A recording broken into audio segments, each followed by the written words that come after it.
Welcome to Carolina Classrooms. I'm Lemuel Watson.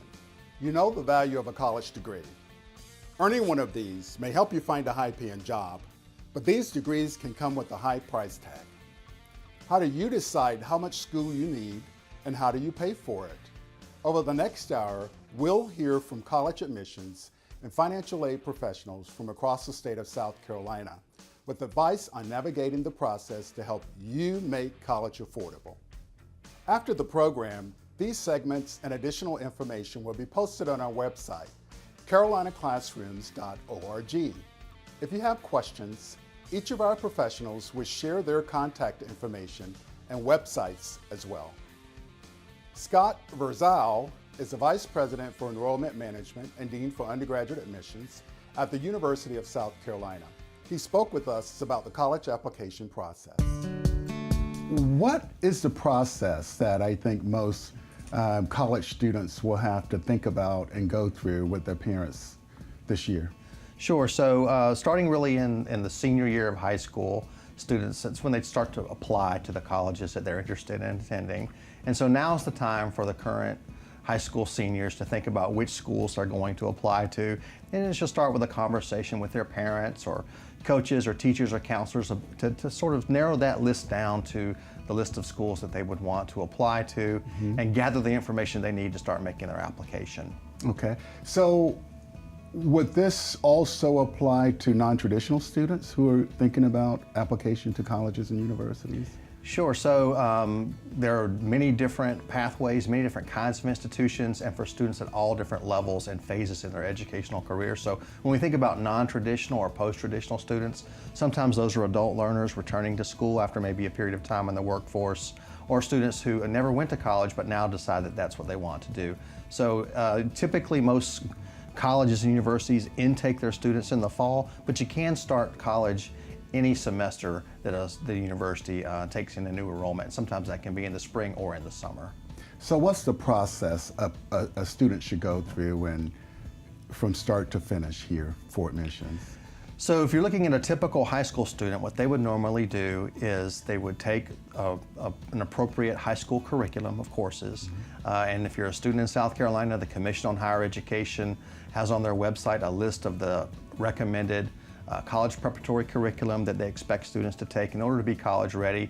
Most colleges and universities adhere to that, but there might be some variations. So you should check with the schools that you're interested in too, far enough in advance so that you can take the classes you need in high school to be ready for college. But in general, a good rigorous high school curriculum is the foundation for preparing for college.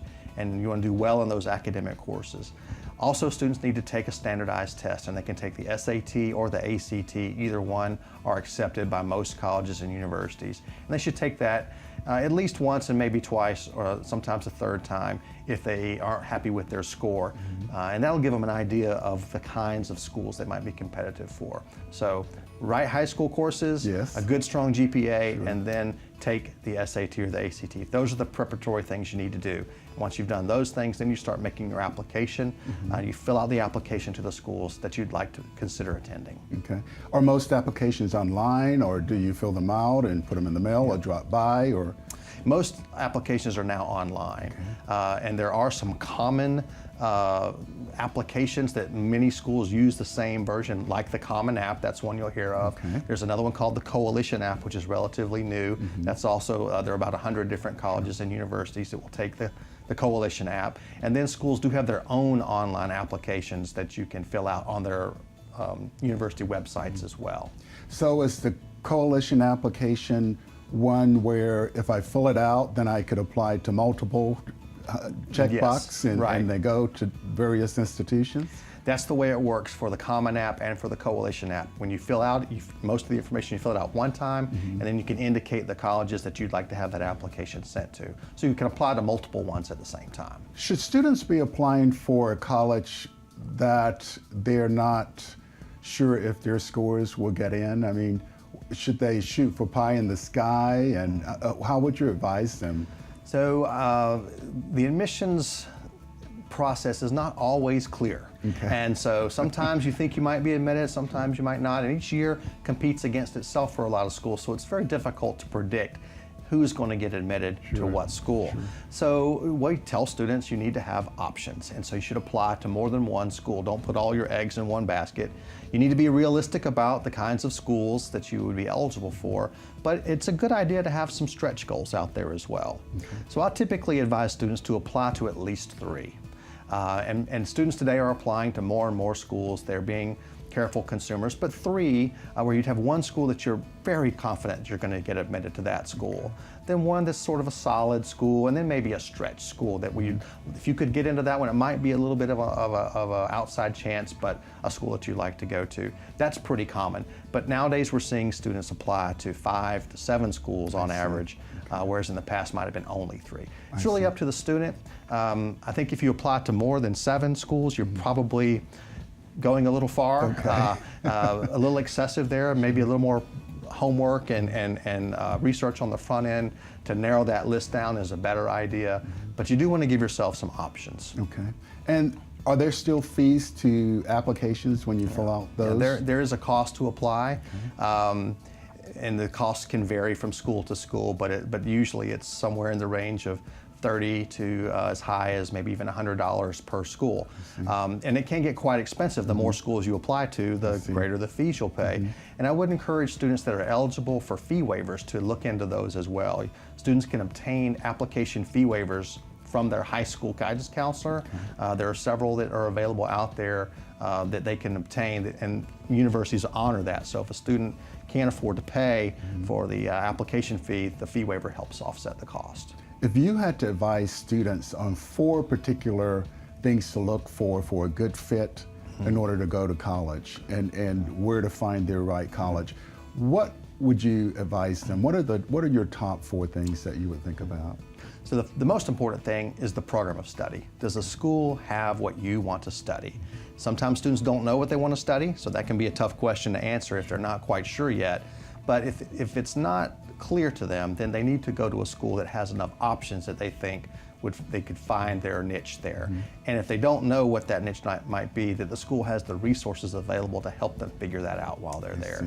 But if you want to be an architect one day and the school you're attending doesn't offer architecture, then that's not a good fit. So you need to make sure you pick a place that has the degree program that you want to pursue. Another important thing is the cost of attendance. And this one can be tough to figure out sometimes because schools list their typical price, but they also offer scholarships and financial aid that make it much more affordable. So you have to dig a little deeper than what I would call the sticker price to figure out if the school is actually affordable. But you want to make sure you're going to a school that is reasonable, that you can afford, and that it has the financial aid that makes it affordable to you. So program of study and cost are probably the 2 biggest. Then you get into other areas that vary in importance to different students, like how far away from home it is, how big the school is, if it's a public school or a private school, what part of the country is it in. So that's where it really becomes more important for the student to know what's important to them when picking the schools that they're interested in. Okay, good. Thank you. Do you mind sharing your contact information with us? Sure. If someone would like to call the Office of Admissions and here at the University of South Carolina, our phone number is 803-777-7700. And they can call that number. They can also call 777-2001. And if they call that number, we can put them right through and talk with an admissions counselor, set up a visit. We'd love to have people come and see the university. Thank you so much for sharing your wisdom with us this afternoon. Thank you, Scott. Thank you for having me. Elizabeth Milam is the Director of Financial Aid at Clemson University. She spoke with us about the types of financial aid and the importance of filing early.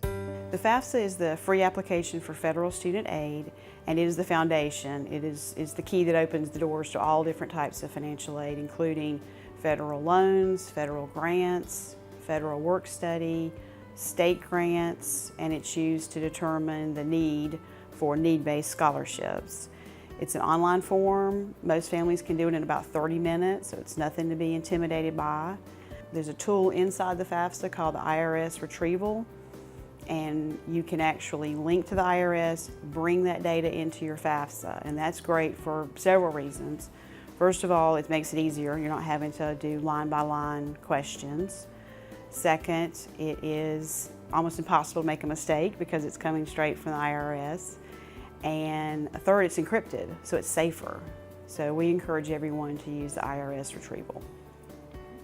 Schools are always going to give you the, quote, good money first. So we're always going to give you the grants, the gift assistance, money that does not have to be paid back, before we're going to give you what we call self-help aid, such as federal work study or loans. But again, the FAFSA is the application for all of those types of programs. It opens in October, and there's no reason to not go ahead and do it in October because, again, the taxes are already finished. But most deadlines are going to be in the early spring. So as long as you're meeting the earliest deadline of all the schools and programs in which you're interested in, you're going to be filing the FAFSA just one time and listing multiple schools. But there's no reason not to go ahead and do it in October because that's a fairly quiet time of the year as far as senior activities, and it would be a good time to go ahead and get that off your checklist. There is absolutely no harm in going ahead and filling out the FAFSA even if you're not sure which college you're going to apply. You can list multiple colleges on the FAFSA and they will receive that information, which may start a conversation with that school that previously did not know you were interested. You can certainly fill out the FAFSA with no colleges listed, but there's no harm in going ahead and listing 5 or 6 that you might be interested in. The deadlines for each school should be prominently displayed on their website. So the student does need to do a little bit of homework, a little bit of research. It should be fairly easy to find the financial aid tab on the school's website, and checklists, deadlines, any additional applications that that school requires should be clearly earmarked on that page. There are reasons why students simply miss the deadlines or just don't have the support of their family to get the form done in a timely manner. But it's really never too late to submit the FAFSA. Up until June 30th of the year after college, you can still submit the FAFSA, and the Pell Grant is an entitlement that doesn't really run out, and the loans are available at any time of the year. So some programs may go away. We certainly encourage you to meet the deadlines so you have full consideration. But even if you miss those deadlines, it's never too late to do the FAFSA until the year is virtually over. The students will be notified. The calendar, again, is a little bit different from school to school. Typically, the private schools get the award letters out a little earlier than the public schools. But the universal date to accept a college offer is May 1. So unless you're doing early decision, the month of April is kind of the critical time. You should have heard from your schools, you should have your aid offers, you should be able to make an informed decision at that time. Most schools are going to inform you by email or by paper mail, and I cannot stress the importance of knowing how to get to your email. Students are very busy that time of year. They're getting a lot of information from a lot of different people, but the email that they used on their admissions application or the email that they're assigned by that school, they need to monitor that very carefully because quite a bit of the communication will be to that email, not to the parents. It's going to go to the student, and it may ask them to log in to view their awards. It may be a paper award letter, so the communication is going to be slightly different from school to school. There are 3 different kinds of educational loans. The first is the federal direct loan in the student's name, what parents may remember being called a guaranteed student loan. That's a loan in the student's name, may or may not be subsidized depending on the need level that was expressed by the FAFSA, and it is repaid after the student leaves school, hopefully because they graduated, but if not, when they left school or dropped below half-time enrollment. Interest rates are low, it's a very attractive loan. If that's not enough, there are a couple of other options. The first would be a Parent Plus loan. This is also a federal educational loan, but it's in the name of mom or dad or a step-parent. And it is also can be deferred until the student gets out of school. Interest rate's a little bit higher. The student loan is a little more attractive, but the credit check is fairly mild, and many parents are approved for the Parent Plus loan. If that's not agreeable to the parents, then the student can take out a private loan in their name, but a parent or some other credit-worthy adult is more than likely going to have to co-sign with them. So it's still going to be sort of a family affair. Schools can't tell students which lender to use for those private loans, but this is not the student going to a bank and asking for a loan. This is a a list on the school's website of approved lenders or lenders that their students have used in the past. There'll be names on there that are national that you'll recognize. There'll be some local names like the South Carolina Student Loan Corporation. Your own bank may be on the list. And so you can do your own research, maybe shop around a little bit and find the loan that's best for you. Each school that participates in the federal programs has something called a net price calculator, and it should be very easy to just do a search on their very first page. And it asks for you to put in certain items about yourself, your income, your grades, and it's going to tell you what a student that looks like you received at their school in a prior year. Some are more sophisticated than others, but all of them are going to give you an idea of what to expect. And it's a very valuable tool because you may be looking at a school that seems way beyond your reach financially, but they have enough scholarships and institutional aid that they may be more affordable than a much cheaper school. So if you don't ask the questions, if you don't apply, if you don't at least get an idea from them, you may be marking off a school that was a good fit for you.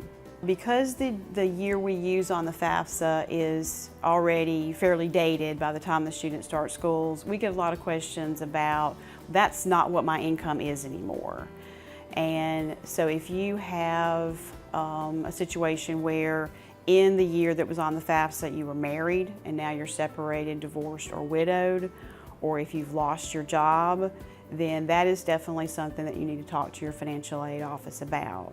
Now, normal fluctuations for businesses, typically we can't do anything for that, but a dramatic loss of income because of death, divorce, a medical issue, the financial aid office can do a professional judgment if the documentation warrants that. If I could give advice to everybody, it would be, one, apply early. And early is really hard to define because you can't start any earlier as far as the applications go than October 1. But just make sure you're meeting the first deadline of the school, the earliest deadline of the schools you're interested in and the programs you're applying for. Secondly, read your emails. That is the primary thing that we hear from students who miss out on something. I didn't know, and we did send that to them. We did clearly state this is something you need to do, but they're not really always attentive to those emails. Borrow responsibly. We know nobody wants to take out a loan, but when a student expresses a lot of fear in borrowing, I usually ask them, have you or do you ever plan to borrow a loan to pay for a car? If you're willing to borrow a loan to pay for a car, your education is going to be so much more valuable to you over your life than that car is going to be. So borrow responsibly, don't borrow for luxury, or borrow for necessity, but if you need to take out a loan to attend the school that's going to match your best career goals, then absolutely that's a good investment. To reach me or a financial aid counselor at Clemson University, call 864-656-2280 or email finaid@clemson.edu. That's FINAID@clemson.edu. Our website is clemson.edu/finaid. We met with Joey Derrick, Director of Financial Aid at the University of South Carolina, to learn a little more about the financial aid process. I know there was a big movement or bill passed in 2016 that changed financial aid. And there were two important items that changed. Could you talk about those? I sure what can. they are and the details? Absolutely. This was something that the financial aid industry had asked for many years. Beginning with the 2017-18 financial aid year, students and parents were now able to use tax information from 2 years ago. So that meant for 2017-18, they used their 2015 tax information. And the benefit for that is most folks had their tax returns completed at that time. In the past, we oftentimes helped students and families who had not completed a return yet. They were scrambling to find information, and it was a challenge all around. So a big change there. It was often called prior year. That was the buzzword, so to speak. That was the first change. And the second change was the timing. Prior to 2017-18, the FAFSA was always available around January 1st of each year. But this time, it was available on October 1st. giving families a lot more time to complete the FAFSA, complete corrections, make sure everything was accurate, and possibly receive aid information earlier. Okay. Did that affect the way and when people applied for financial aid? It certainly did. We saw a lot of folks apply very early, and we were really appreciative of that because that gave us time to look at FAFSAs received at the University of South Carolina, Columbia, and reach out to those families if we had questions. In the past, we had a little bit of a compressed time frame, but now we had about 8 more weeks to work with them and make sure we had as many folks ready to award around April the 1st as possible. Okay. Now I have a question, and this is for families and who may have first-time students in colleges. When do you really start to prepare for college in that financial aid form? You know, it's interesting. I speak to a lot of families like this. You really begin completing it your senior year, okay, that October of your senior year. But I really encourage families to look at this as early as possible. Even before you would actually fill it out for real, it's good to get an idea of the kind of questions that it asks so a family can be prepared. A lot of times the form is a little daunting, particularly if this is the first time you've got a student in the family going to college. And so I always encourage folks to begin early. Just be prepared and understand what it's asking for so that it won't be overwhelming once it's time to complete it actually in October of each year. Okay. How do they know, based on family income, where they want to go and how that all shapes out for them? It really becomes kind of a balancing act as a family begins to look at what are the institutions the student wishes to go to, what are the costs of those institutions, and what is a reasonable expectation of the aid that they might be able to receive. That last part is sometimes the hardest part to know for sure. What we always recommend to folks is, apply to the colleges in which you're interested in, look very carefully at the aid packages that you get, and determine which one is best for you in terms of all the things that you believe are important in a college education. So very, very complicated, lots of variables, lots of decision points. I see. So if I were a senior in high school now, what are the checklists, the must-do that I should have completed this year? From my perspective, the checklist involves primarily completing the free application for federal student aid. Okay, that comes out in October. So that means to be prepared, have everything ready, 2016 tax return, W-2s, an idea of what schools you will be applying to, so that when you complete the FAFSA, you can enter that information quickly and include all the schools for which you plan to apply for eligibility and admission. So it's important that schools have that information as early as possible and do that. That is probably the biggest piece on the checklist. The second piece I would suggest is, if you have not already, pay very close attention to the institutional scholarships available. You want to apply for any and all of those. Some schools have applications, some do not. So it's important to be very, very, very diligent in looking at those sources because there's a lot of people competing for those. And then perhaps one that maybe folks don't think about as much is look for scholarship opportunities in your local community. There are a lot of the emphasis on the big scholarships, but it's important to look for ones that might be right in your own backyard, perhaps with an employer, a church, a civic organization. There's lots of those out there, and it's important not to miss those as well. They can make the difference between attending school and not. All right. And given the fact that we have diverse schools in South Carolina and many different districts and abilities and funding, you mentioned the guidance counselor. So what specifically should a student be asking of the guidance counselor, or where can they find resources to help them with this if they don't have a guidance counselor? I think if they do have access to a guidance counselor, they should be speaking with them about where it is that they intend to go to college, what they intend to do there, and that student and the guidance counselor look very carefully at costs and benefits and determine if that's a good fit for them. A guidance counselor is going to be the expert in that, particularly for the schools in this state. Okay, that's a very, very important piece. If a student does not have access to a guidance counselor, we always encourage them to contact the financial aid office at the institutions where they're interested in. We talk to a lot of families who don't ultimately come to the University of South Carolina, but that's okay. We want to make sure they get the information they need to make the right decision. So if there's no guidance counselor or source available, reach out to the institution itself, and they'll be happy to help you. And scholarships. I think that's important. You said make sure that they know what scholarships are at their institution. Right. How do they do that? Where do they go? What websites? I think most often now the best source is to go to the school's website. Okay. Most schools, if not all schools now, have their scholarship information prominently displayed. All the information they need, not just the scholarships that the institution offers, but maybe the schools inside the institution as well. It's important to look at those as well. There are a lot of search engines out there to help you find scholarships. It's important to look at those very carefully. Some charge a fee. You want to make sure that they're actually worth the money that you're spending if you're going to use those. So again, it's kind of a strategy of looking at a number of different places, but I always recommend to start with the school's website. They're going to have the most concise information, the most updated information, and application information should you need it. Okay. And could you talk a little bit about the details of the loans? Certainly, I certainly can.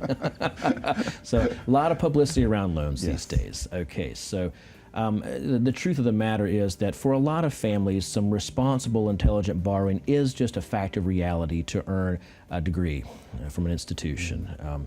Just costs and other drivers. It really is important to think about that as possibly a part of what's required to earn an education. And I mention this a lot because I do speak to a lot of families who are very worried about debt, very worried about borrowing more than they can afford to pay back. And so my advice to them is just, pay very careful attention up front to how much you borrow and how much you expect to earn when you get out, and make sure that you've made some conscious decisions. When you think about it, I talk to a lot of families who are worried about borrowing at all, and I try to remind them that a lot of studies out there that a college education can result in over $1 million more in earnings over a lifetime, over a high school education. That's amazing. That's an excellent return on your investment, yes. Right? So it's important to think about that. So when you think about the types of loans, it's really important to remember that the best ones generally come from the FAFSA. Okay, so if folks wonder if they should fill it out, I always recommend everyone fill it out at least for the first year, because the best loan programs are from the federal government, and they do come from the FAFSA. That's where you want to go first. Okay, all right. Try to get an idea of what the cost will be, and not just tuition. Make sure that you look at all the costs: tuition, room and board, books, supplies. Get an idea of how much you think it'll cost in a year, and then look at what you think you'll need to make up in the difference in loans and other programs if you were to earn some of these scholarships and grants. Again, kind of a balancing act, a little bit of speculation, but it's important to be prepared in that regard. What are the issues that new students, freshmen or first-year students may experience and need to come to your office? Sometimes what happens is they've done their due diligence, they've planned for costs, and perhaps it just didn't quite turn out the way they thought. Sometimes perhaps charges are different than they expected, perhaps a change in the family's income has occurred. All those different variables. If something has happened and needs some additional assistance, we encourage them highly to come to our office. Come visit with us. Give us a call on the phone and let us talk through the issues that you're encountering with us, and let's make sure that we have everything in order. Because sometimes it's a very simple explanation. Sometimes a little bit more money is needed. We can help guide a student and parent in the right direction. We don't want them to find themselves during this first week of school with so many things going on, trying to figure out ways to cover the final amount on the bill. So they should contact us and we'll be happy to help them. Okay. Joy, do you mind sharing your contact information with us? I'd be happy to, Dr. Watson. We're available by phone at 803-777-8134 and by email at uscfaid@sc.edu. Thank you. Thank you. Regina Hailey Smith, Program Coordinator for the University of South Carolina Educational Talent Search Program, shared with us how the TRIO programs prepare South Carolina students for college and support them once they get there. TRIO programs, they are federally funded programs. They started in the mid-1960s, and they have been offered across the United States, not just South Carolina. Initially, there were 3 TRIO programs, which consisted of Upward Bound, that works with high school students, Educational Talent Search, that works with middle school and high school students, and Student Support Services, which I kind of consider it's like an Upward Bound for college students. Upward Bound works with high school students. Most Upward Bound programs, when the grants are written, they have a target area and they assist specific schools in the area where they are serving. It offers really intense programming for students, for high school students. They have tutoring, they have on-campus programming that they do during the summer to help students just get acclimated to a college campus and college environment, and they do college tours and just try to really make sure that those students get all the services and the things that they need in order to get ready and go to the best fit college according to the students' needs. Educational Talent Search, that program was started to assist a broader scale of students. So we don't start in high school, we start with working with them in middle school. In middle school, we want to get them excited and let them know that college is a possibility. But Educational Talent Search is an extension of guidance services. So the services that we provide are similar to Upward Bound, but it's more informational types of services. And so we work with students who are already academically capable and ready to go to college, but perhaps they did not have a history, their parents did not attend college, so they need additional information to make sure that they stay on track. And we work with middle and high school students with Educational Talent Search. Student Support Services is another program that TRIO offers, and it works with students who are in college and wanting to make sure that they make that transition smoothly from high school to college and that they graduate once they get here. So I kind of call it like an Upward Bound for college students. So they offer those same types of services like an Upward Bound program does, but it's on the college level. There are several other TRIO programs now that are available too, in addition to the initial three. There's Upward Bound Math Science that works with high school students that are really interested in going into the math and science programs. Upward Bound Veterans program is available for students, for those veterans. We also have Educational Opportunity Centers that works with adult students who want to go to college, or maybe they need to go back to college if they didn't finish. And we have the Ronald McNair program that works with students who are in college and they want to pursue a degree, a master's or a PhD. So we really have TRIO programs to work with everyone from middle school to adulthood. I work with the University of South Carolina TRIO programs, and we house 4 TRIO programs here. We have Educational Talent Search, Upward Bound, the Ronald McNair program, and we have Student Support Services, which we call the Opportunity Scholars Program. But to contact us, you can contact us directly at 803-777-5127. I would certainly tell students to reach out to all of the resources that they have. What we do with TRIO programs is it's a free program. Our assistance is available to students to help them to navigate this entire process. If there's not a TRIO program at their particular middle or high school, I would strongly encourage them to work closely with their school counselors, because they can be a really, really good resource of information. I would tell the students, don't let the fear of not having enough money stop them from applying to or wanting to go to college, because there are different resources and avenues that they can go through and tap into to help them and assist them to go to the college of their choice. So I would encourage them to start the process early. Do not wait until your senior year and try to do everything at one time. It's not that it's too late to start in your senior year, but you want to balance it so that you know that you're staying on target and reaching your goals. One of the reasons we have Talent Search in middle school is for the students to start early, to start thinking about that entire process so that parents can start thinking about it and maybe saving for it and just making sure that they're dotting all their I's and crossing all their T's.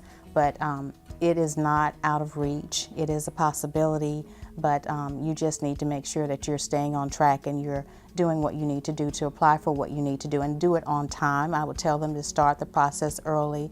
We have many calendars and steps and things that students need to do in order to do things on time and make sure that they're meeting their deadlines.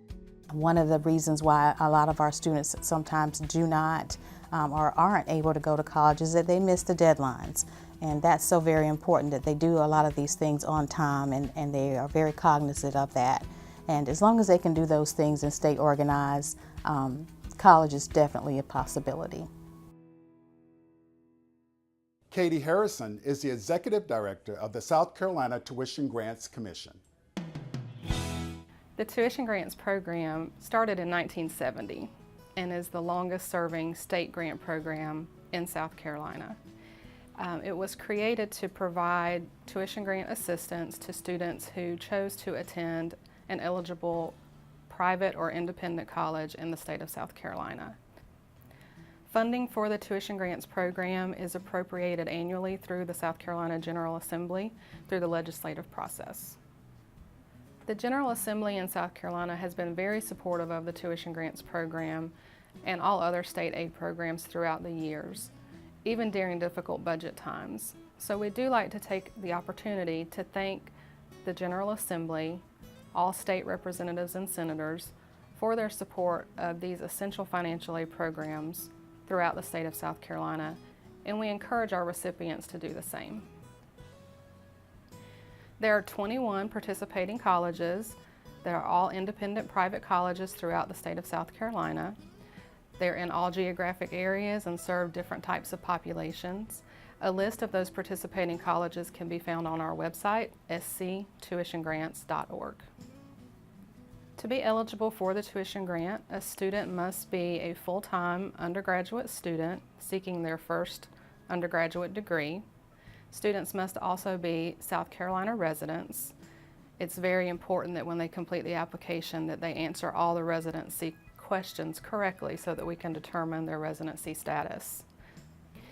In addition, the grant is a need-based grant based on the results of the FAFSA, the free application for federal student aid.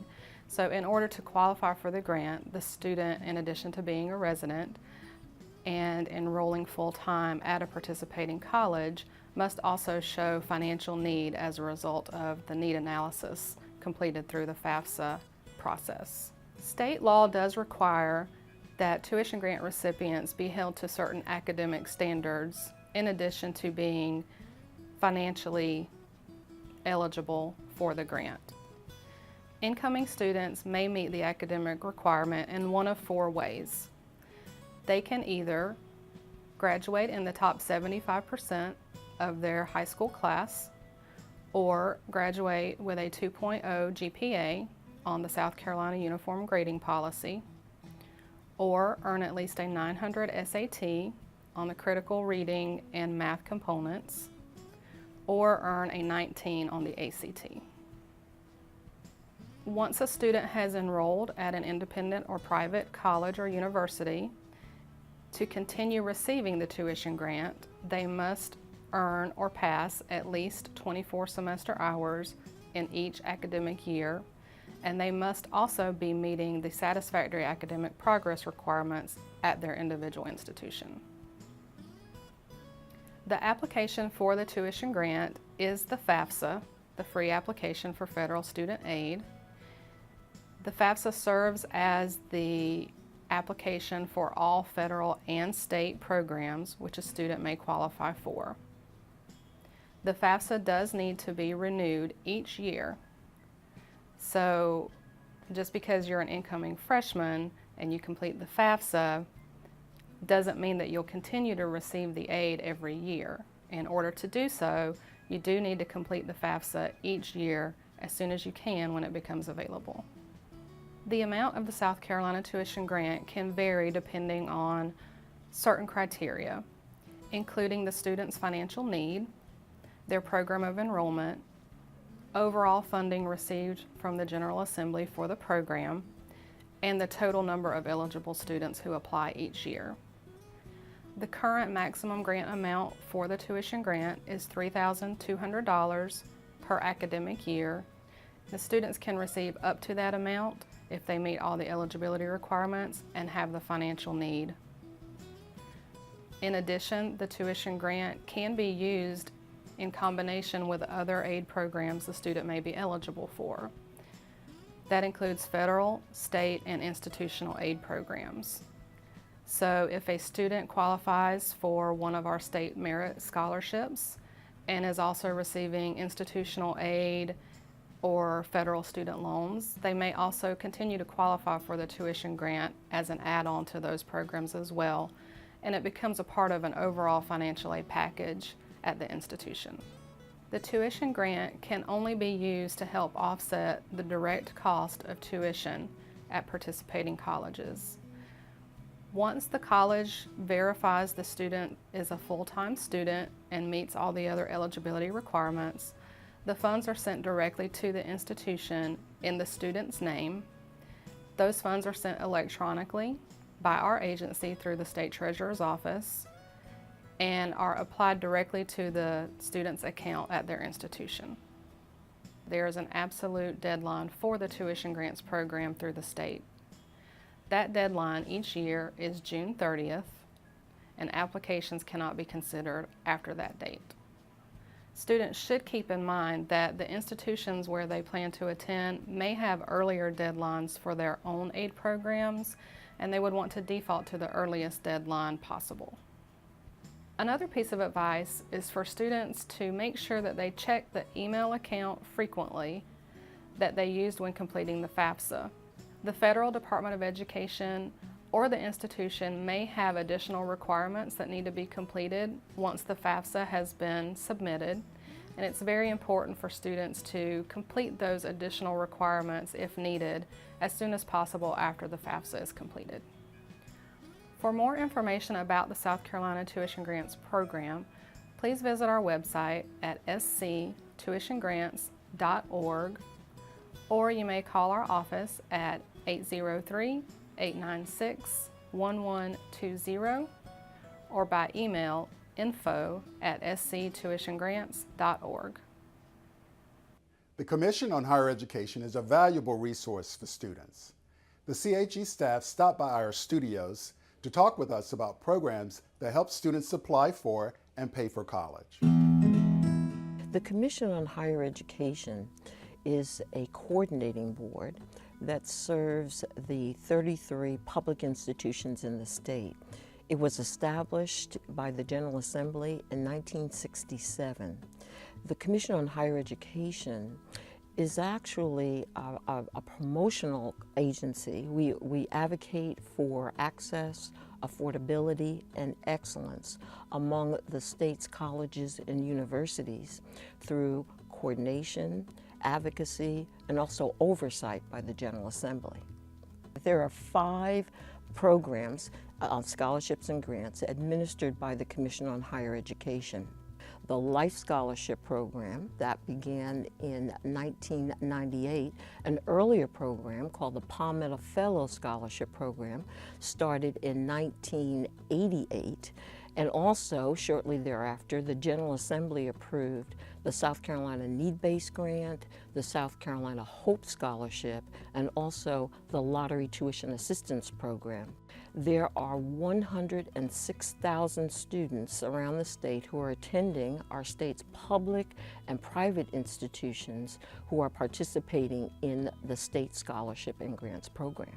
In general, the eligibility requirements are: first, a student must be attending or have graduated from a South Carolina public or independent high school, or in a homeschool high school program of study, or if they're attending a preparatory college, a college preparatory high school outside of the state, they must be a dependent of a South Carolina resident. Also, the student must be a South Carolina resident and a U.S. citizen or permanent resident at the time of high school graduation. A student must attend a South Carolina public or independent 4-year or 2-year college or university. They must verify that they are not in default or in a repayment of state or federal financial aid. And then a student also must certify that they have not been convicted of any felonies or been convicted of any second or subsequent alcohol or drug-related misdemeanor offenses. Typically, we look at the previous academic year. Now, there's other information about the eligibility requirements at the South Carolina Commission on Higher Education's website, and that website is che.sc.gov. And we also have another website. It's called sccango.org. And parents and students and families, they can also call the Commission on Higher Education at 803-737-2260. The South Carolina Hope Scholarship was established in 2001, and it's designed for students who want to attend an eligible 4-year public or independent institution here in South Carolina, but don't quite meet the requirements for the Life Scholarship or the Palmetto Fellows Scholarship. The annual award amount for the Hope Scholarship is $2,800, and that's usually broken up to $1,400 in the fall and up to $1,400 in the spring. The scholarships apply towards the student's cost of attendance, and that gives the institution some flexibility to award some gift aid or other gift aid to help the student. To qualify for the South Carolina Hope Scholarship, a student has only one criteria, and that's a 3.0 GPA out of high school, and that's got to be based on the South Carolina Uniform Grading Policy. The Hope Scholarship is only for the first year of attendance, and so the student receives that award with the hope that they'll move into the Life Scholarship program for year 2. And to qualify for a Life Scholarship, a Hope recipient needs to earn at least a 3.0 Life GPA, and so that's the GPA they would earn in college, and then an average of 30 credit hours by the end of that first year. The Life Scholarship is actually the second in the series of 3 scholarship programs. It was established in 1998, and a student can use a Life Scholarship at eligible 2-year or 4-year institutions in South Carolina. The annual award amount for the Life Scholarship is up to $5,000, and that's broken up into up to $2,500 in the fall and $2,500 in the spring. Scholarship can be applied towards cost of attendance, and that gives the institution the flexibility to award other scholarships or other gift aid that a student may receive. If you qualify for the Life Scholarship at a 2-year institution, there's only one criteria. A student needs to meet a 3.0 out of high school based on the South Carolina Uniform Grade Policy. To qualify for the Life Scholarship at a 4-year institution, there's 3 criteria, and a student needs to meet 2 of them. So the first would be to earn a 3.0 GPA, again based on the South Carolina Uniform Grading Policy. Or the student can use a standardized test score, which would be either an 1100 on the SAT or a 24 on the ACT. Or the student can rank in the top 30% of the graduating high school class. Now, to use the ranking criteria, the ranking policy of the high school does need to be approved by CHE staff.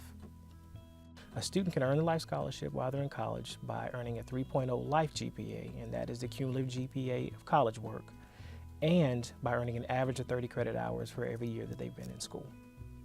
A student can receive the Life Scholarship for a maximum of 8 consecutive semesters if they're in an eligible 4-year program, or 4 years if they're in an eligible 4-year program. Now, a student that's enrolled in an approved 5-year program can receive the scholarship for a maximum of 10 consecutive semesters.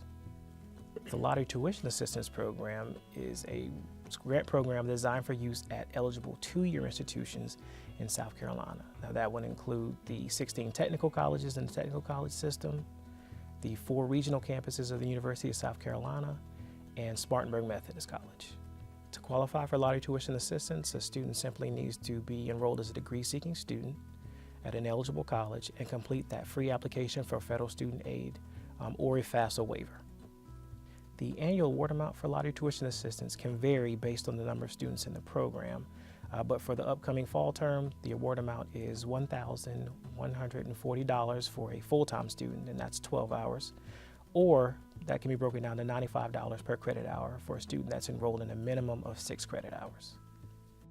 The Lottery Tuition Assistance Program can only be applied towards the cost of tuition after all other gift aid has been applied. The Commission on Higher Education administers 3 programs to help students navigate the college access process. The programs focus on completing the college application, completing the free application for federal student aid, and then completing a celebratory program to celebrate their decision to attend college. The first program the Commission administers is College Application Month, and this is South Carolina's adaptation of the American College Application Campaign, and the goal is to help students complete applications to get into the college of their choice. To get involved, a high school simply needs to select a date, secure a space in their school, and then contact CHE staff to let us know what the date is. For our part, CHE will work with local colleges and universities to encourage them to go out to the high schools on that date and help those students complete the college application. During College Application Month activities, we always want students to keep certain things in mind when they're completing the college applications.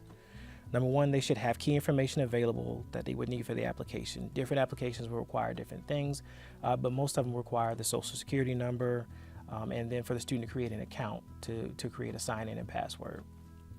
A student should always give themselves enough time when they're completing the college application, because some of them do contain essays that the student will want to complete.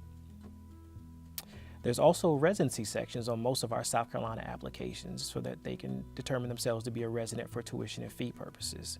Students should always allow themselves time to complete the residency section as well, and they may need parent information for that section as well. Students should also have a transcript with them when they're completing the college application so they can fill out the classes in high school that they took. They want to identify SAT and ACT dates and be sure they're able to fill out the applications around those times and use their most recent scores. Students should apply early And then for that, they can actually use the college application month at their school to complete the college application. Mock applications also help. Common App or even a paper application from a local college could help a student become more familiar with the application. College Goes South Carolina is South Carolina's adaptation of College Goes Sunday, which is a national program designed to help students complete the free application for federal student aid. Now, this application is important because that's how students unlock funding to access for their college education. South Carolina partners with universities and colleges across the state on certain days through the months of October through February, so that the higher education institutions would open up their doors and invite families and students to the college campus and high school campus in some cases to complete the FAFSA. College Decision Day is our newest program at CHE, and it's designed as more of a celebratory program for the high schools. The goal of College Decision Day is to emphasize a student's choice to enter post-secondary education. In South Carolina, we give a lot of attention to our wonderful high school athletes who sign on to go on to college on a scholarship. We thought it would be a great idea if South Carolina gave as much attention to students, to every student who's going to college, in the same manner that we celebrate our athletes. It's patterned after National College Signing Day for that same purpose. You have a bunch of students in South Carolina that really don't believe college is an option for them. And to not only for them to go, but then for their high school to throw a program that celebrates that choice to go to college, it is awesome.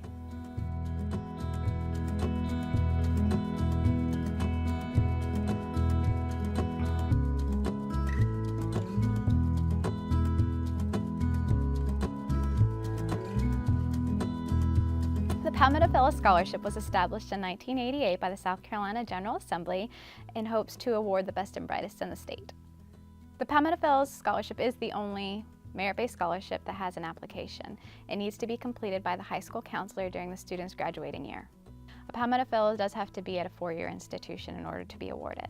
There are two application periods, the early award and the late award. The early award is during the student's fall term of their graduating year, and the late award is during the spring term of their graduating year. The early award opens around mid-October and closes December 15th of every year. In order for a student to be eligible for the early award, they need to have a 3.5 SCUGP GPA at the end of their 11th grade year. They need to earn a 1200 SAT or a 27 ACT by the November test administration, and they need to rank in the top 6% in either 10th or 11th grade. Without regards to rank, a student can also earn the Palmetto Fellows Scholarship during the early award if they earn a 1400 SAT or 32 ACT by the November test administration and have a 4.0 SCUGP by the end of their junior year. The late award opens mid-April to June 15th of every year. In order for a student to be eligible for the late award, they need to earn a 3.5 SCUGP GPA, which is the South Carolina Uniform Grading Policy, by the end of their senior year. They have to have a 1200 SAT or a 27 ACT by the June test administration, and they have to rank in the top 6% in either 10th, 11th, or 12th grade. They can also earn the Palmetto Fellows during the late award using the alternative criteria of a 1400 SAT, a 32 ACT by the June test administration, and then have a 4.0 SCUGP GPA by the end of their senior year. The Palmetto Fellows is awarded up to $6,700 during the first academic year and up to $7,500 during the second, third, and fourth academic year. The award amount is split between the two terms, and it must go towards the cost of attendance. It's less than any other sources of gift aid. A Palmetto Fellow can receive the award for up to 8 consecutive terms unless they're in an approved 5-year program where they can receive 10 terms of eligibility. The need-based grant is funded by the General Assembly. The funding is available at public institutions and private institutions. For public institutions, the Commission on Higher Ed manages the need-based funding. For private institutions, the tuition grants manage the funding. At public institutions, if a student wants to receive a need-based grant, they do need to complete the free application for federal student aid, or the FAFSA, and the institution will determine if they're eligible and award appropriately. A student can receive up to $2,500 if they're full-time per academic year, or $1,250 for part-time. They can receive a need-based funding for up to 2 terms, so either fall, spring, and/or summer. The institution will determine the exact amount. They each have a calculation on how to calculate the need-based funding for their students. They do try to award as many students as possible. Each institution only gets a certain amount of funding per year, and they try to give it to as many students as possible, but eventually they do run out of funding. The need-based grant is awarded towards the cost of attendance for up to 8 full-time equivalent terms or 16 part-time terms. The students must be enrolled in their first one-year program, first associate's degree, first two-year program leading to a bachelor degree, first bachelor degree, or first professional degree. All of our scholarships and grants are on our website at che.sc.gov. You can also give us a phone call at 803-737-2260, or you can send us a direct email. My email address is twygold@che.sc.gov. Vanessa Madrid is a freshman at the University of South Carolina. She told us about her experience applying for financial aid. I started between my junior and senior year, kind of looking at my options and going through lots of college pages and different books to see which colleges I could apply to, and then looking through their financial aid pages and kind of just doing my research for that. There's like immediate options in your school, like your guidance counselor or your academic advisor, and then there's many different groups of people that are out there to help, like SC Can Go and the South Carolina Commission. And then there's also the people at the specific colleges. You can call, ask about their scholarships, call about financial aid, ask questions about the different departments, and see what they have to offer. So you have so many sources available and so many people that are willing to help. Thanks for joining us. Again, you can find this show in its entirety as well as the individual segments on our website at carolinaclassrooms.org. We'll also be sharing educational stories from around the state on our blog posts. We'd love to hear from you. Keep in touch with us at Carolina Classrooms at scetv.org. Please join us for our next TV broadcast on November 22nd. We'll take a look at digital literacy and South Carolina schools. Thanks for watching. We'll see you then.